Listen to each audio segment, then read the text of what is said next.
The night air bit through Daniel Carter's worn jacket as he drove along the empty country road, his weathered hands gripping the steering wheel. The dashboard clock blinked 12:17 a.m., another late shift at Memorial Hospital done. His trusty old sedan hummed softly, the heater struggling against the winter chill. Almost home, he whispered, his tired eyes fixed on the icy road ahead. The thought of 16-year-old Lily waiting up for him, probably curled up on their threadbare couch with her homework, brought a gentle smile to his face. She always insisted on staying awake until he got home, no matter how many times he told her not to. The radio played quietly, some old country song about faith and family. Daniel hummed along, letting the familiar melody help keep his heavy eyelids open. The headlights cut through the darkness, illuminating bare trees and scattered patches of snow along the roadside. "Your mama loved this song," he murmured to himself, thinking of Sarah. Even after 8 years, memories of his late wife could still catch him off guard, especially during these lonely night drives. Something flickered in his peripheral vision, a metallic glint that seemed out of place among the trees.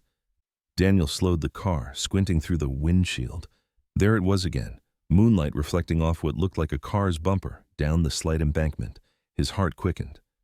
"Lord above," he breathed, carefully pulling onto the shoulder. Grabbing the flashlight he kept in the glove compartment, Daniel stepped out into the bitter cold.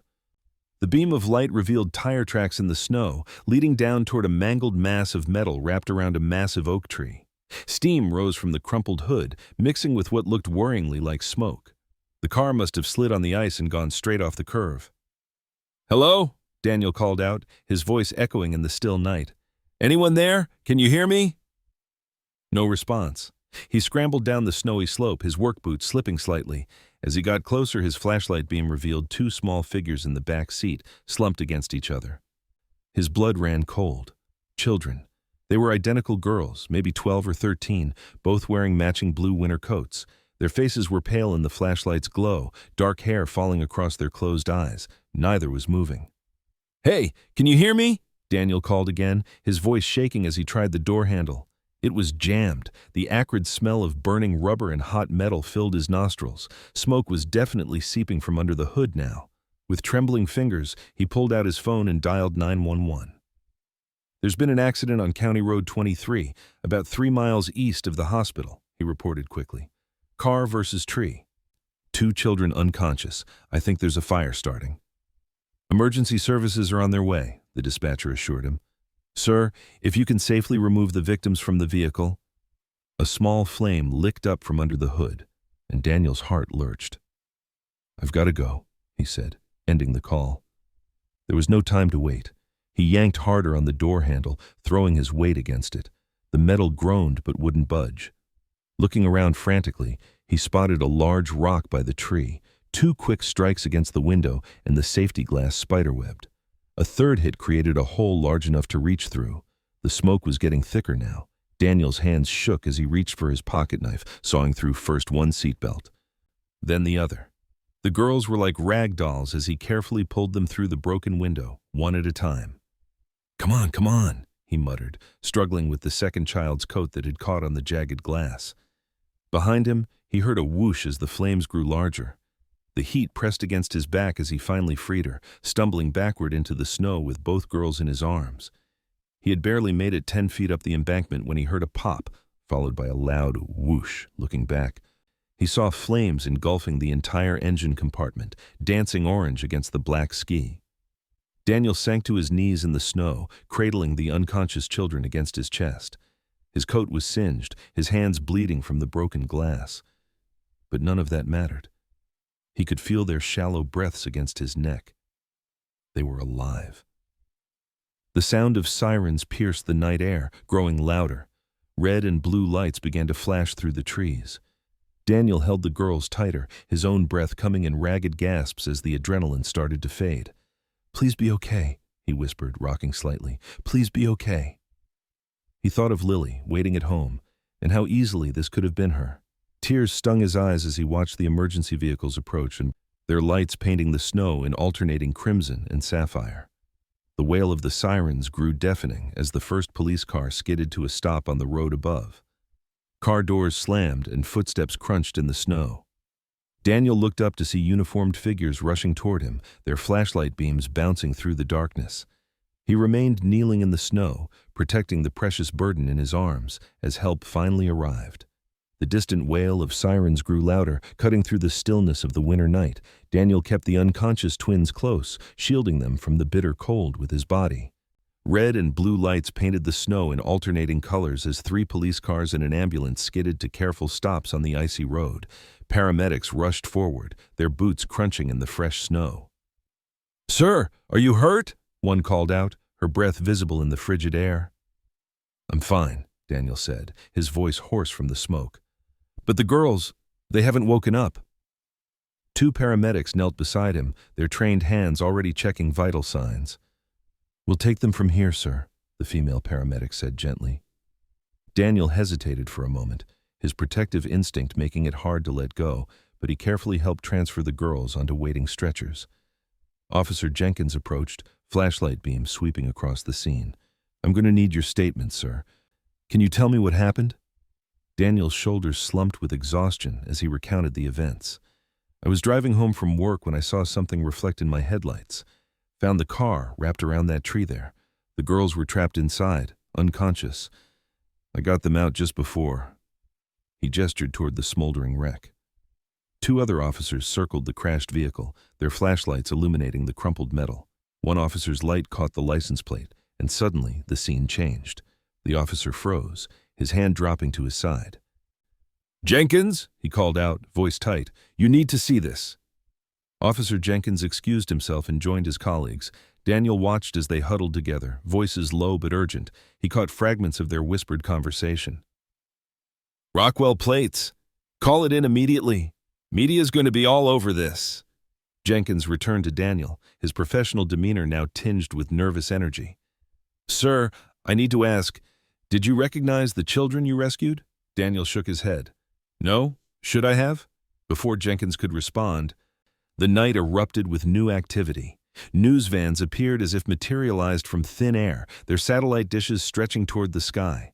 Reporters and cameramen spilled out, equipment at the ready. A woman in a sharp winter coat rushed forward, microphone extended, her cameraman close behind. Sir, you're the one who saved the Rockwell twins? Can you tell us what happened? Our viewers are calling you a hero." Daniel blinked in confusion, overwhelmed by the sudden attention and bright camera lights. Officer Jenkins stepped between them. "Ma'am, this is an active accident scene. Please stay behind the line we're establishing." More reporters gathered, shouting questions. "Did you know they were the Rockwell children? What made you stop tonight? How do you respond to being called a hero?" Officer Jenkins gripped Daniel's elbow. "Let's get you out of here, sir. We'll need your official statement down at the station, then we can have someone drive you home." Daniel nodded gratefully, allowing himself to be led to a waiting police cruiser. As he settled into the back seat, he caught his reflection in the window, his face smudged with soot, his work uniform stained with smoke and snow. The image blurred as the cruiser pulled away, but Daniel's eyes remained fixed on the chaos behind them. The flashing lights grew smaller in the distance, the burning wreck, the swarm of reporters, the ambulance carrying those two small girls. It all seemed surreal now. Daniel's mind struggled to process the night's events. He'd heard of the Rockwells, of course. Everyone in the state had. Their name was on buildings, in newspapers, mentioned in both reverent and angry tones depending on who was talking. But in that moment by the road, they hadn't been the Rockwell twins. They'd just been two children who needed help. Jenkins's partner drove in silence while Daniel watched his hometown pass by through the window. The familiar streets looked different somehow in the wake of what had just happened. Even the dark houses and closed shops seemed to hold their breath, waiting to see what this night would bring. The cruiser turned onto Hamilton Avenue, and Daniel thought of Lily waiting at home.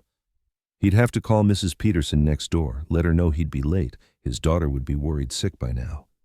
How could he explain this night to her? How could he explain it to himself? The burning car flashed in his memory. The heat on his face, the weight of the unconscious girls in his arms, the split-second choice that had changed everything. Daniel glanced one final time at the red glow still visible on the horizon, wondering how a simple drive home from work could turn into something so much bigger than himself. Morning sunlight streamed through the worn curtains of the Carter home, casting warm patterns across the dated linoleum floor of their small kitchen. The gentle sizzle of butter on a hot griddle filled the air as Lily Carter stood at the stove, her dark hair pulled back in a messy ponytail. She flipped a pancake with careful concentration, trying to keep her hands steady despite her racing thoughts. The small TV on the counter played the morning news, its volume low but clear enough to hear the reporter's excited voice. In breaking news, 2 children were rescued from a burning vehicle late last night on County Road 23. Sources say a Good Samaritan pulled the young victims to safety moments before the car exploded.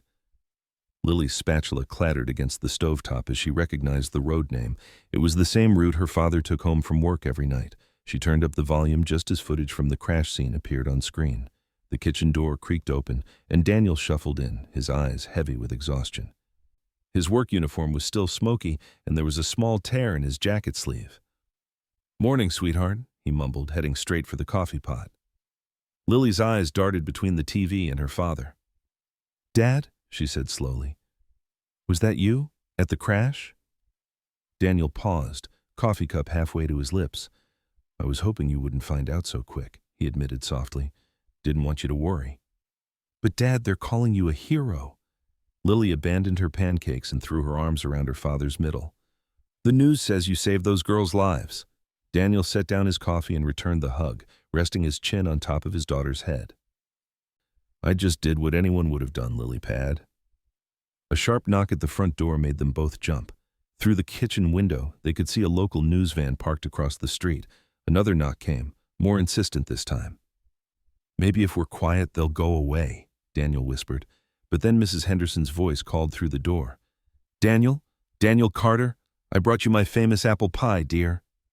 More voices joined in, and soon their small front porch was crowded with neighbors. Daniel sighed, knowing he couldn't hide forever. He opened the door to find not just Mrs. Henderson, but half the block standing there with casseroles, pies, and proud smiles. "Our very own hometown hero," Mr. Peterson declared, clapping Daniel on the shoulder. "We saw you on the morning news," Mrs. Henderson beamed, pressing her pie into his hands. "Such a brave thing you did." Daniel tried to protest, but more neighbors kept arriving. Their small living room filled with well-wishers and food dishes. Lily watched from the kitchen doorway, a mix of pride and concern on her face as she saw her father's discomfort with all the attention. The house phone rang, cutting through the chatter. Lily answered it, then held it out to her father. "It's Mr. Roberts from the hospital," she said. Daniel excused himself from the impromptu gathering and took the phone. "Hello? Daniel, thank God you're okay," his boss's voice boomed through the receiver. "When I heard it was one of my night staff at that crash scene, well, you've done us proud, son. Take the next few days off, paid leave. You've earned it." "That's not necessary," Daniel started, but Mr. Roberts wouldn't hear of it. As soon as he hung up, the phone rang again. This time it was Jerry from church, his voice unusually serious. "Listen, Daniel, I know you did a wonderful thing, but be careful with these Rockwell people. They've got connections everywhere, and not all of them good. Just watch yourself, okay?" The morning continued like this, a stream of calls and visitors, until Daniel's head was spinning. He'd never wanted attention like this. He just wanted to sleep and forget about the whole thing. Around 2 p.m, a sleek black car pulled up outside their house. The reporters who had been camping on their lawn straightened up, cameras ready. 2 men in dark suits stepped out, their presence commanding immediate attention. The taller one strode purposefully to the door and knocked. Daniel opened it, Lily hovering protectively nearby. "Mr. Carter?" The man's voice was professionally neutral. "I represent the Rockwell family. They would like to meet you at Metro General Hospital, where their daughters are recovering." Daniel ran a hand through his hair, suddenly very aware of his worn jeans and faded t-shirt. "I don't think—" "The family insists," the man said firmly but not unkindly. "A car has been arranged for you and your daughter, if she'd like to come. The girls have been asking about their rescuer." Daniel looked at Lily, who nodded encouragingly. He thought about the twins, so small and vulnerable in his arms last night. He owed it to them to at least check on their recovery. "Give us 10 minutes to change," he said finally. The suited men waited patiently while Daniel and Lily quickly dressed in their Sunday best, the nicest clothes they owned. As they walked to the car, reporters shouted questions, but the bodyguards smoothly blocked their path, creating a protective barrier around the Carters. Inside the car, the leather seats were soft and cool. Lily ran her hands over the pristine upholstery, her eyes wide. Daniel pulled her close, and she leaned her head on his shoulder as the car pulled away from their modest home. "You really are a hero, Dad," she whispered. Daniel kissed the top of her head, his throat tight with emotion. He watched their familiar neighborhood fall away through the tinted windows, wondering what exactly he was getting himself into. The city skyline grew larger on the horizon as they drove toward Metro General, where the Rockwells waited to meet the man who had saved their daughters. The pristine corridors of St. Mary's Private Hospital felt worlds away from the industrial hallways Daniel usually cleaned during his night shifts. His work boots squeaked against the polished marble floors as he and Lily followed a nurse toward the intensive care unit. The air smelled of expensive sanitizer and fresh flowers, nothing like the harsh bleach he used during his shifts. "Right this way, Mr. Carter," the nurse said, gesturing toward a private suite with floor-to-ceiling windows. Through the glass, Daniel could see a cluster of reporters hovering near the hospital entrance, their cameras ready. Inside the room, two identical girls lay in adjacent beds, their faces pale but peaceful against crisp white pillows. Monitors beeped steadily beside them, tracking their vital signs. Elegant flower arrangements and stuffed animals covered every surface. A tall woman in a tailored navy suit stood from her chair as they entered.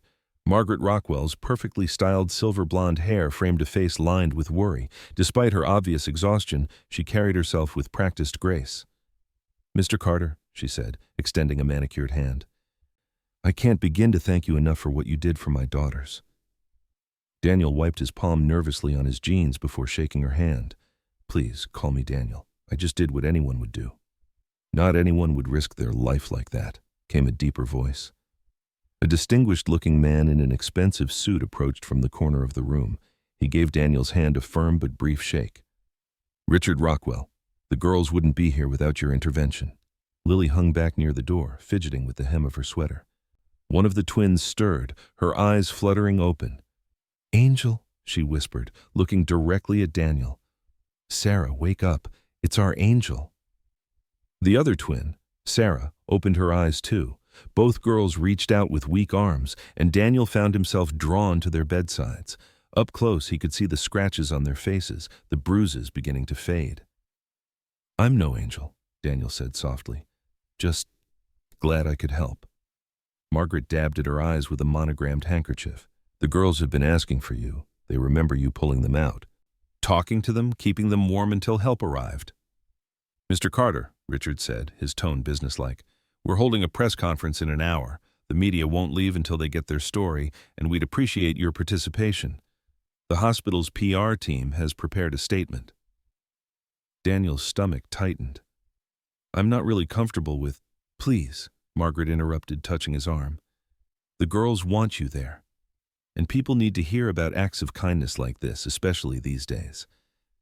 Before Daniel could respond, they were whisked away to a conference room that had been converted for the press.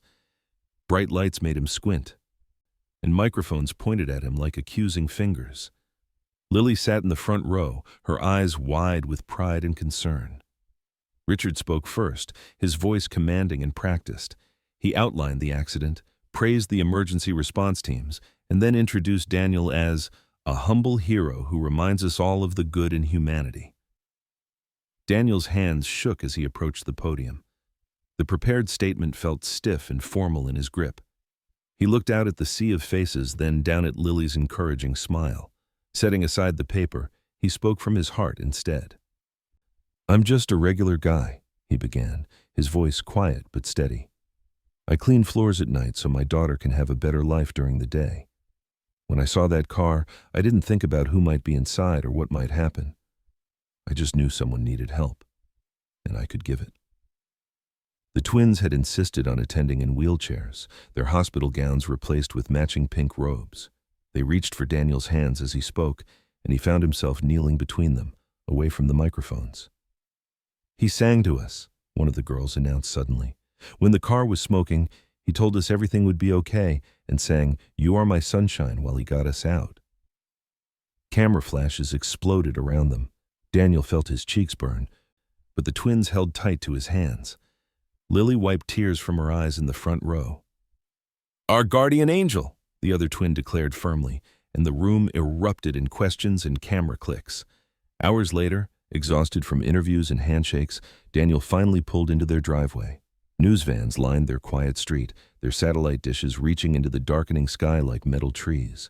Inside, the house felt like a sanctuary despite its worn carpet and outdated wallpaper. "Time for bed, kiddo," Daniel said, following Lily upstairs. She was already in her pajamas, her hair damp from a shower. "You were amazing today, Dad," she said as he pulled her covers up.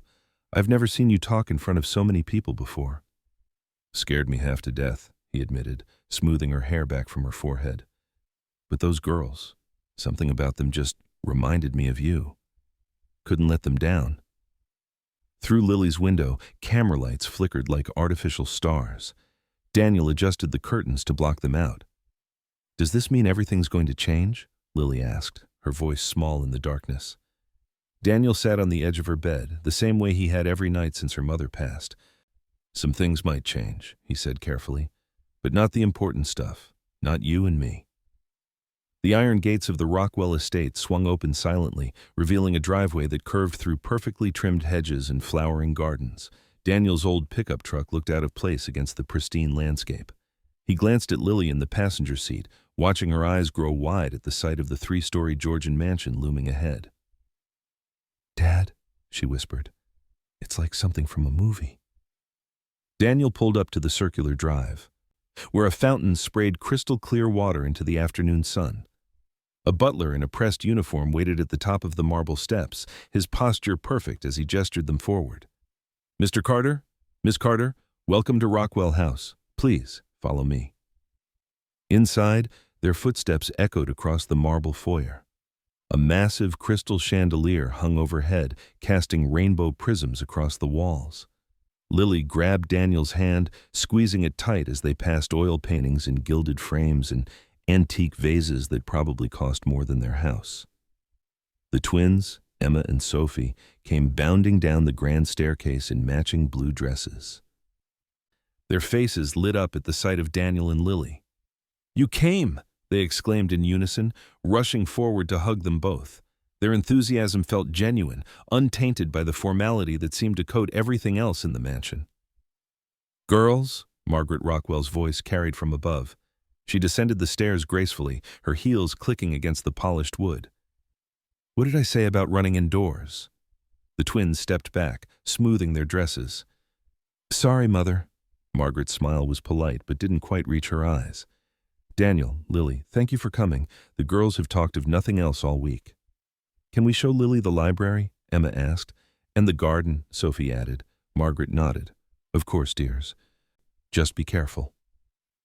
The 3 girls disappeared down a corridor, their laughter echoing off the high ceilings. Daniel watched them go, grateful for how easily Lily had connected with the twins. "They've been different since the accident," Margaret said softly, leading Daniel to a sitting room. "More alive somehow.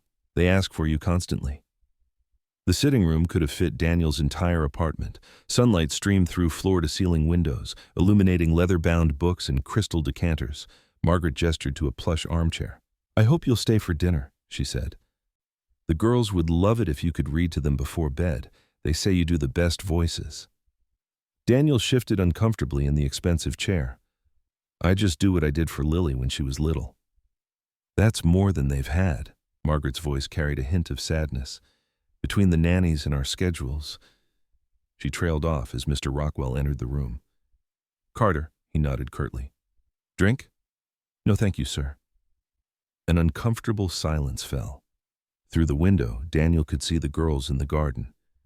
Lily was chasing the twins around a marble fountain, all 3 of them laughing. The sound carried faintly through the glass. "I've never seen them so happy," Margaret said, but her husband cut her off with a sharp look. "Margaret, the benefit committee is waiting." She stood, smoothing her skirt. "Of course. Daniel, please make yourself at home. Dinner is at 6. Daniel watched them leave, noting the careful distance between them as they walked. The room felt too big, too quiet without them. He was relieved when the girls burst in 20 minutes later, cheeks flushed from running. "Mr. Carter," Sophie exclaimed, "will you read to us in the library?" The library was a two-story marvel of mahogany shelves and rolling ladders. The girls led him to a window seat piled with cushions. They crowded around as he picked up a worn copy of The Secret Garden. For the next hour, Daniel read, doing different voices for each character. The twins hung on every word, while Lily smiled, remembering all the times he'd read to her the same way. When he finished a chapter, Emma touched his arm gently. "Will you come read to us every night?" she asked. "Oh, honey," Daniel said gently. "I have to work nights at the hospital, but the nanny never does the voices right," Sophie protested. "And she doesn't hug us like you do." Daniel's heart ached at the loneliness in their voices. These girls had everything money could buy, but they craved the simple comfort of a bedtime story and a good-night hug. At dinner, served in a formal dining room beneath another crystal chandelier, Daniel watched the family dynamics play out. Margaret tried to engage the twins in conversation, but Mr. Rockwell's phone kept buzzing with messages he claimed couldn't wait. The girls picked at their food, their earlier joy dimming under the weight of formality. "The church ladies keep asking about you," Lily told Daniel between bites of perfectly cooked salmon. "Mrs. Peterson says you're proof that angels walk among us." Daniel blushed. "I just did what anyone would do." "Not anyone," Margaret said softly, earning another sharp look from her husband. After dinner, at the twins' insistence, Daniel read one more chapter. This time, Margaret lingered in the doorway, watching with an expression that mixed longing and regret. When he finished, both girls hugged him tight. "Please come back soon," they whispered. The drive home was quiet, with Lily drifting off in the back seat. Streetlights flashed across her peaceful face as Daniel navigated the familiar roads back to their modest apartment complex. The evening felt surreal, like stepping into another world and back out again. "Maybe," Daniel whispered to himself, glancing at his sleeping daughter in the rearview mirror. "Maybe life is changing." The morning sun streamed through the stained glass windows of First Community Church, painting rainbow patterns across the wooden pews. Daniel Carter sat in the second row, his weathered hands clasped in his lap, trying not to fidget in his freshly pressed suit, the only one he owned. The familiar scent of old hymnals and polished wood filled the air as the congregation hummed with excitement. Lily sat beside him, wearing her best blue dress, her eyes bright with pride. On his other side, the Rockwell twins gripped his hands tightly, their matching white dresses pristine against the dark wood of the pew. Margaret Rockwell dabbed at her eyes with an embroidered handkerchief, while her husband maintained his usual stern expression. Pastor Reynolds stood at the pulpit, his voice carrying through the packed sanctuary. "Today, we celebrate a man who reminds us what it means to live like Christ," he began, his warm smile directed at Daniel. "A man who, without thought for himself, reached into the darkness to save two precious lives." Daniel's cheeks burned. He'd never been comfortable with attention, and now hundreds of eyes were fixed on him. The pastor's words washed over the congregation, speaking of sacrifice and divine purpose. "Daniel Carter didn't just save two children that night," Pastor Reynolds continued, his voice rising with emotion. "He showed us that heroes walk among us, not in capes or costumes, but in work boots and humble hearts." The twins squeezed Daniel's hands harder.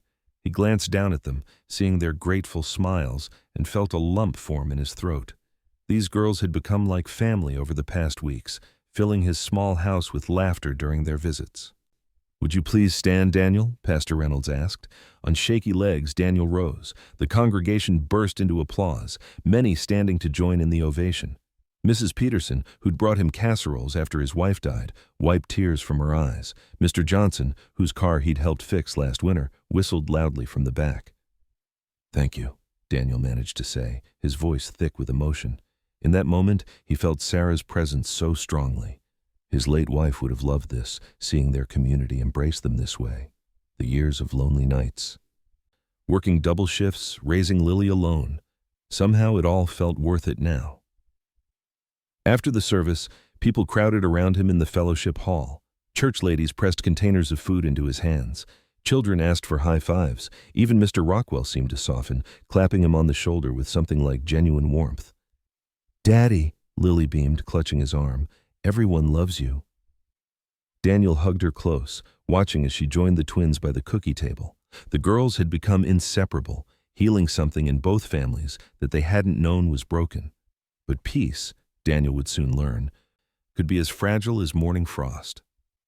That evening, as he stood at the stove stirring a pot of chili, the television in the living room suddenly caught his attention. "Breaking news," the anchor announced, her face grave. "New details emerge in the Rockwell crash investigation." Daniel's wooden spoon clattered against the pot. On screen, grainy security footage showed what appeared to be the Rockwell's car leaving what the reporter called a notorious party location earlier that night. Sources close to the investigation suggest the accident may have been linked to reckless driving following one of the family's infamous private gatherings, the anchor continued. Questions are now being raised about the subsequent rescue narrative. His phone began buzzing with notifications. Daniel's hands shook as he opened social media, finding hundreds of angry comments flooding his recent posts. "Paid actor! Another Rockwell cover-up! How much did they pay you to lie?" The cruel words blurred before his eyes. A video was circulating, showing clips of his church ceremony spliced with old scandal coverage about the Rockwells, making everything look calculated and false. Lily appeared in the kitchen doorway, her face pale. "Dad, people at school are sharing weird stuff about us online." "It's okay, sweetie," he tried to reassure her, but his voice wavered. "People just don't understand." His phone rang. Margaret Rockwell's number. Before he could answer, 3 more calls came in from unknown numbers. News vans were already gathering outside, their lights visible through the kitchen window. "Daddy!" Lily's voice trembled as she looked at her own phone. "Are we in trouble?" Daniel stared at the bubbling pot of chili, now forgotten on the stove. The phone kept buzzing in his hand like an angry hornet, each notification another sting. He looked at his daughter's frightened face, and for the first time since that night on the icy road, he wondered if doing the right thing might cost them everything. The fluorescent lights flickered in the hospital's basement corridor as Daniel pushed his cleaning cart, the squeaky wheel echoing off the sterile walls. His shoulders felt heavy, weighed down by a sleepless night of reading cruel comments online. The morning shift had started like any other, but there was something different in the way people looked at him now. Sideways glances and whispered conversations that stopped when he passed by. "Daniel, got a minute?" Mr. Peterson, his supervisor, stood at the end of the hall, gesturing toward his office. The concerned look on his weathered face made Daniel's stomach twist. Inside the cramped office, with its metal filing cabinets and motivational posters, Mr. Peterson cleared his throat. "Listen, son, I've always thought highly of you. 15 years, never missed a shift, never complained." He shuffled some papers on his desk, avoiding eye contact. "But the hospital board, they're worried about this Rockwell situation. The press is having a field day." Daniel's throat tightened. "I just helped those girls, Tom. That's all I did." I know. Mr. Peterson's chair creaked as he leaned back. "But with these accusations flying around, they're saying maybe it's best if you take some time off, paid leave, until things settle down." The words hit Daniel like a physical blow. "I need this job," he said quietly. "Lily's college fund. It's temporary," Mr. Peterson assured him, but his eyes said something different. "Just until this blows over." Across town at Hamilton High School, Lily sat alone in the cafeteria, picking at her sandwich. The usual chatter of hundreds of teenagers filled the air, but now it felt different, hostile. A group of girls walked past her table, giggling. "Hey, charity case," one called out. "How's it feel having the Rockwells as your sugar daddy?" Lily's cheeks burned red. She gathered her things, heading for the library, her new sanctuary since the news broke.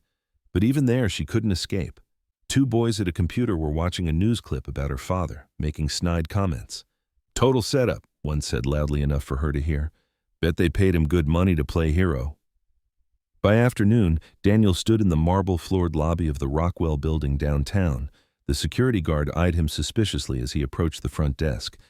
"I need to see Mr. and Mrs. Rockwell," he said firmly. "Please tell them it's Daniel Carter." After several tense minutes, Margaret Rockwell appeared, her elegant posture somehow more rigid than usual. "Daniel," she said softly, "this isn't a good time." "My daughter is being bullied at school." Daniel's voice cracked slightly. "I'm being sent home from work. I need you to tell people the truth." Margaret's perfectly composed face showed a flicker of pain. Our lawyers have advised us to maintain distance for now. These accusations about the party, the drinking. We can't risk further exposure. She touched his arm gently.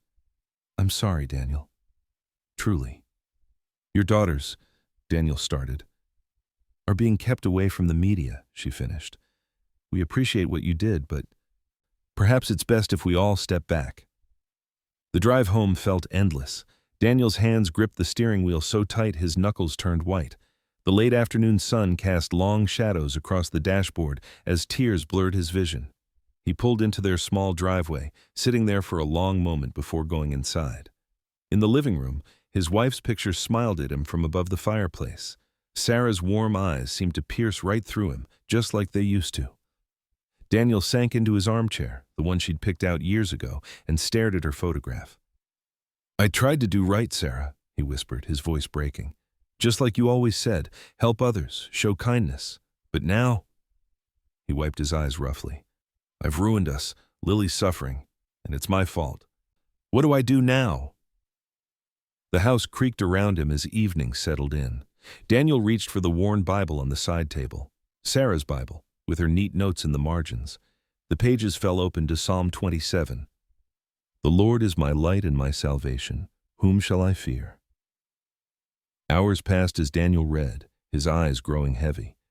The words blurred together as exhaustion took over.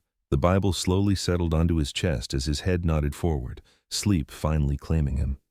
Lily found him there later, moonlight streaming through the window. She stood watching him for a moment, this man who had raised her alone, who had always put her first, who had saved 2 lives without thinking twice. Quietly, she took the Afghan from the couch, the one her mother had crocheted years ago, and gently draped it over him. The Bible rose and fell with his steady breathing as Lily tucked the blanket around his shoulders. She wanted to wake him, to tell him it would be okay, that she was proud to be his daughter no matter what anyone said. Instead, she leaned down and kissed his forehead, just as he had done for her countless times before. The room was silent except for the gentle ticking of the clock and Daniel's soft breathing. The photograph of Sarah seemed to watch over them both, her smile unchanged by the storm raging outside their walls. Daniel woke to the sound of urgent knocking at his front door. The clock on his bedside table read 8:47 a.m., his first day off in weeks.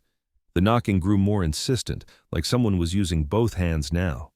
He rubbed his tired eyes and hurried downstairs, still wearing his worn flannel pajamas. Through the peephole, he saw 2 small figures shifting nervously on his welcome mat. His heart skipped a beat as he recognized the matching blue coats and honey-blonde hair of the Rockwell twins. Sarah? Emma? Daniel opened the door, looking past them for their usual escort. Where's your nanny? The girls burst inside, their faces flushed from running. Their designer boots were caked with mud, and their hair was windblown, so different from their usual pristine appearance. We sneaked out, Sarah confessed, her eyes wide. Through the garden gate when Miss Peters was on the phone. Emma nodded vigorously. We had to come. They're making everyone forget what really happened. Daniel ushered them into the living room, his mind racing. Your parents must be worried sick. I need to call. No! Both girls grabbed his arms. Please, just listen first. Lily appeared at the bottom of the stairs, still in her pajamas. I heard voices. Oh! She rushed forward to hug the twins, who clung to her like long-lost sisters. Daniel sat heavily in his old armchair, watching the 3 girls huddled together on the couch. The twins' faces were etched with a determination that seemed far beyond their 12 years. Everyone's saying awful things, Sarah began, her voice trembling. About you, about our family. Emma picked up where her sister left off, as twins often do. They're saying you only helped us because someone paid you, that it was all planned. But we remember everything, Sarah insisted. How cold it was, how scared we were. The smoke, Emma whispered, touching her throat. And then you were there, pulling us out. You didn't even know who we were. Daniel's chest tightened at the memory. Listen, girls, sometimes people believe what they want to believe. It doesn't matter what... It does matter. Emma stood up, hands balled into fists. You saved us because you're good. Because you cared. Sarah joined her sister. We want to tell everyone. There's a community meeting tonight at the church. Please let us speak. Daniel shook his head. Your parents would never allow it. And after everything that's happened, our parents aren't talking to anyone, Sarah said bitterly. They're hiding behind their lawyers. If we stay quiet, Emma pleaded, they'll never know who you really are. Please, Mr. Carter. Please let us tell the truth. Daniel looked at Lily, who had been quietly watching. She gave him a small nod, her eyes full of hope. Hours later, after many phone calls, including a heated one with the twins' furious nanny, Daniel found himself standing at the back of the crowded church hall. The community meeting was supposed to be about local business permits, but everyone knew the real reason for the packed attendance. The twins sat in the front row, back straight, wearing simple dresses instead of their usual designer clothes. They had refused to go home, spending the day with Daniel and Lily, practicing what they wanted to say. When the meeting opened for community comments, they marched to the microphone together. A hush fell over the room. We're Sarah and Emma Rockwell, Sarah began, her voice small but clear in the silent hall. And we need to tell you about the night Mr. Carter saved our lives, Emma continued. They took turns speaking, their words unpolished but powerful in their simplicity. They described the fear, the cold, the smoke, how Daniel had appeared like an angel in the darkness, how he had burned his hands on the hot metal, never hesitating. He didn't know we were Rockwells, Sarah said firmly. He just saw two scared kids who needed help. Emma gripped the microphone. Our family has lots of money. People always want something from us, but Mr. Carter, he never asked for anything, not one thing. He saved us because he cared, Sarah's voice cracked. Not for money, not for fame, just because that's who he is. The silence in the hall was absolute. Daniel saw phones recording, saw a local news camera focus on the twins' earnest faces. So please, Emma concluded, stop being mean to him, stop making up stories. He's a hero because of what's in his heart. The twins stepped back, holding hands. For a moment, no one moved. Then, somewhere in the middle of the hall, someone started clapping. The applause spread like a wave, growing until it filled the entire room. Daniel watched as people stood up, many wiping tears from their eyes. The twins ran back to him, wrapping their arms around his waist. Lily joined them, and for a moment, they stood together as the applause continued to thunder around them. That evening, Daniel sat with Lily on their worn couch, watching the local news. The twins' speech played on repeat, their pure voices cutting through weeks of speculation and scandal. The reporter's voice was warm as she described the scene. In a world of cynicism and doubt, two young girls reminded us today what true heroism looks like. His phone began buzzing with messages, not hate this time, but support, neighbors, church members, even strangers who had seen the news, writing to apologize for doubting him. Dad? Lily squeezed his hand. The twins were right. People needed to hear the truth. Daniel nodded, unable to speak past the lump in his throat. On the screen, the camera panned across the church hall, capturing the moment when everyone stood to applaud. In that sea of faces, he saw something he had almost forgotten existed. Hope. The morning sunlight streamed through the stained glass windows of First Baptist Church, casting rainbow patterns across the wooden pews. Daniel sat between Lily and the twins, his hands clasped tightly in his lap. The familiar smell of old hymnals and coffee from the fellowship hall brought a strange comfort after weeks of chaos. Pastor Mike's voice carried through the sanctuary. Today, we welcome back someone who has shown us what it means to live with integrity, even when facing storms. Daniel felt a small hand slip into his, Sarah, the more outspoken of the twins. On his other side, Lily leaned against his shoulder, a gesture she hadn't done since she was much younger. The congregation's applause was different this time, not the thunderous celebration from before, but something deeper, more meaningful, like rain after drought. People approached them throughout the morning, not with cameras or microphones, but with quiet gratitude. Mrs. Peterson, who'd taught Sunday school for 30 years, pressed Daniel's hand between her weathered palms. You reminded us what matters, she whispered, her eyes misty. Not the headlines, but the heart. During fellowship hour, Daniel watched as Lily showed the twins how to balance paper plates of cookies while drinking punch. Their laughter echoed across the church basement, free from the weight of recent weeks. A tap on his shoulder made him turn. Margaret Rockwell stood there, elegant even in her obvious discomfort. Behind her, her husband shifted uneasily, his usual commanding presence subdued. Daniel straightened, unsure what to expect. "Daniel," Margaret began, her voice soft but steady. "We owe you more than an apology. We owe you our children's lives, and we nearly repaid that by letting you take the fall for our failures." Mr. Rockwell stepped forward, removing his designer glasses to wipe them, a nervous gesture that made him seem suddenly human. "I've spent my life building walls to protect my family's reputation, but our girls showed us that those same walls were suffocating them. You gave them something we hadn't, genuine care without asking anything in return." Daniel watched as Margaret's eyes drifted to where the three girls sat sharing cookies. "We're making changes," she continued.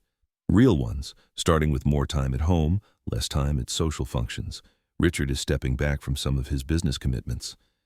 And," Mr. Rockwell added, clearing his throat, "we've established a foundation for single-parent families. In your name, if you'll allow it. No publicity, no cameras, just help for people who need it." Daniel felt something tight in his chest begin to loosen. "Your girls," he said carefully, "they're remarkable children. They just needed someone to hear them." Margaret dabbed at her eyes with a monogrammed handkerchief. "They love you, you know, and your Lily, she's been such a blessing to them. Would you all consider joining us for Sunday dinners? Not for show, just family." Before Daniel could respond, his phone buzzed. It was a message from his supervisor at the hospital. "Board meeting concluded. Your position is secure with full benefits and back pay. We should have stood by you. Please accept our deepest apologies." As he read the message, Lily approached with the twins. "Dad, Mrs. Johnson, my English teacher. She wants to know if you'll speak to our class about courage. The whole school's talking about how you and the twins stood up for the truth." The twins beamed at him, their earlier nervousness around their parents melting as they saw them speaking with Daniel. Sarah tugged at her mother's sleeve. "Can we show Lily and Mr. Carter the treehouse, please?"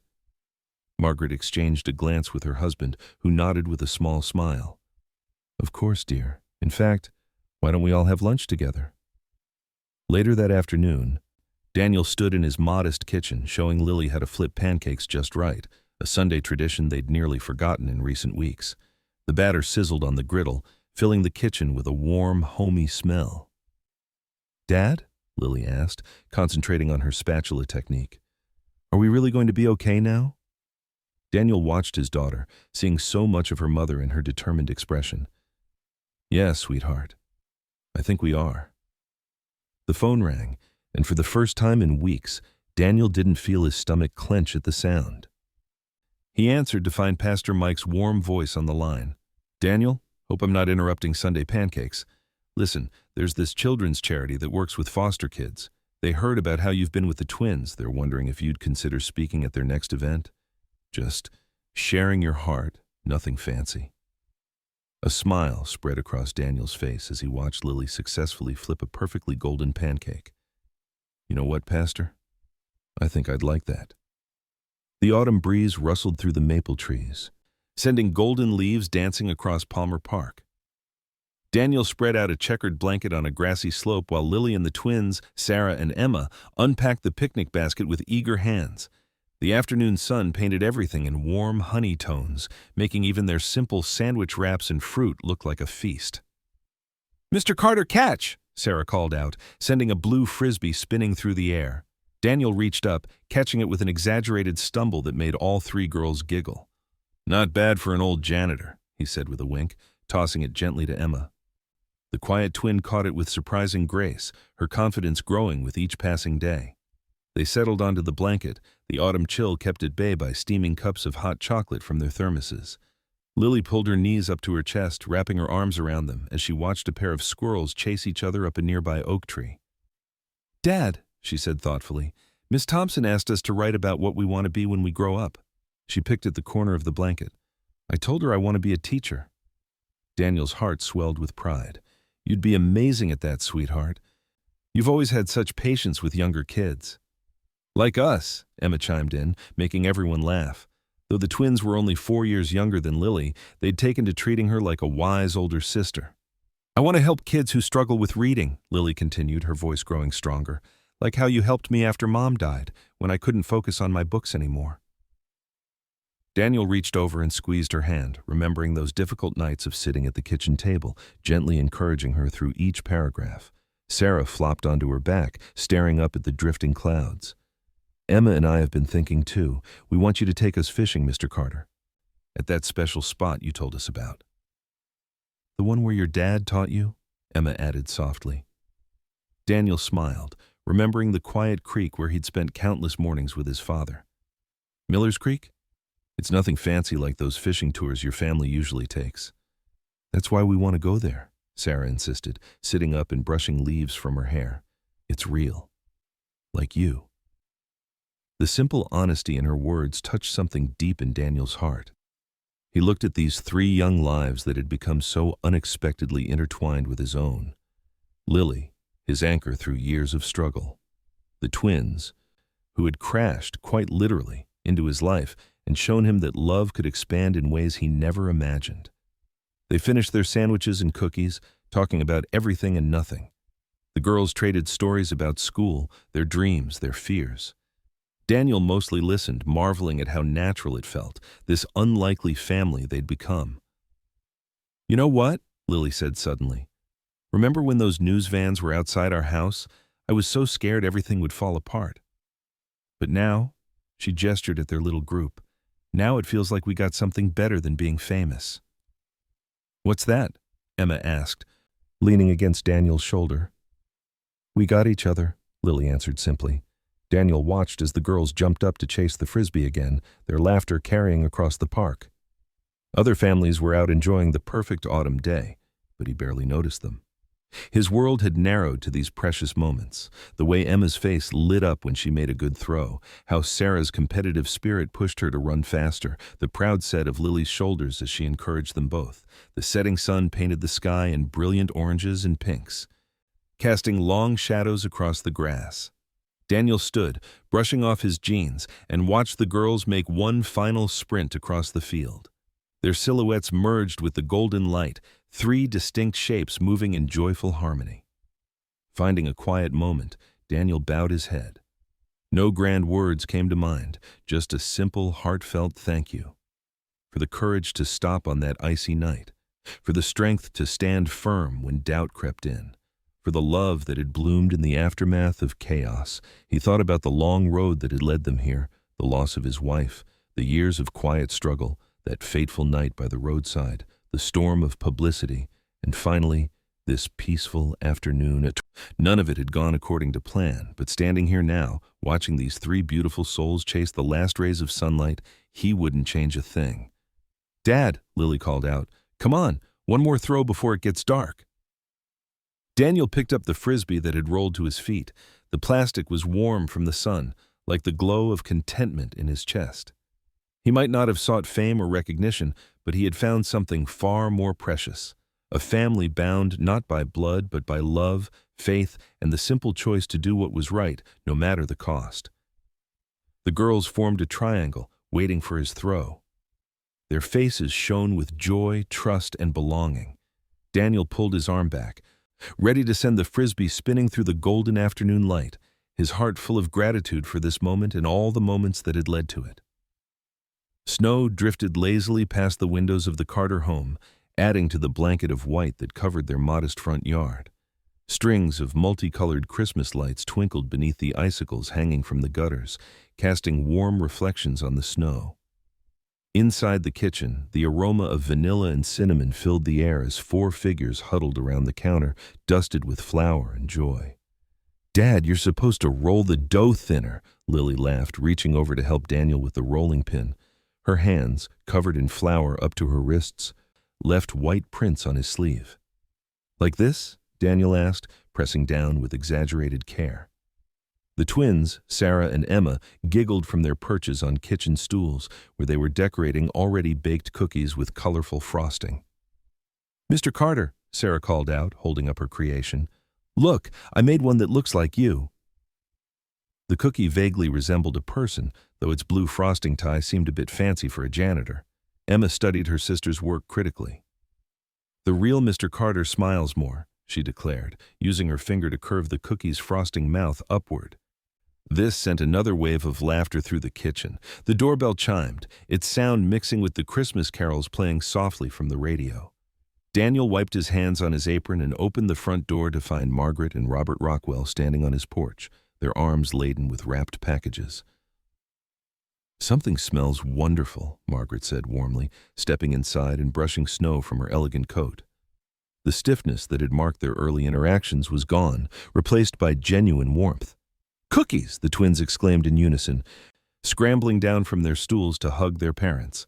Robert Rockwell, once so imposing in his tailored suits, now wore a casual sweater and carried a thermal container.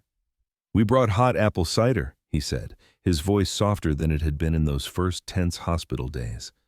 "An old family recipe." They gathered around the kitchen table, the Rockwells helping to decorate cookies while sharing stories and laughter. Daniel watched as Margaret helped Lily perfect her frosting technique. The two of them bent over a cookie in deep concentration. Robert sat between his daughters, letting them compete to create the most outrageous designs. "We should head to church soon," Daniel reminded them eventually, checking his watch. "The evening service starts at 7. As they cleaned up, Margaret touched Daniel's arm gently. "Thank you," she said quietly. "Not just for that night, but for showing us what really matters. Our girls have never been happier." The church parking lot was full when they arrived, cars dusted with fresh snow. Inside, the sanctuary glowed with candlelight. Evergreen wreaths decorated the walls and red poinsettias lined the altar.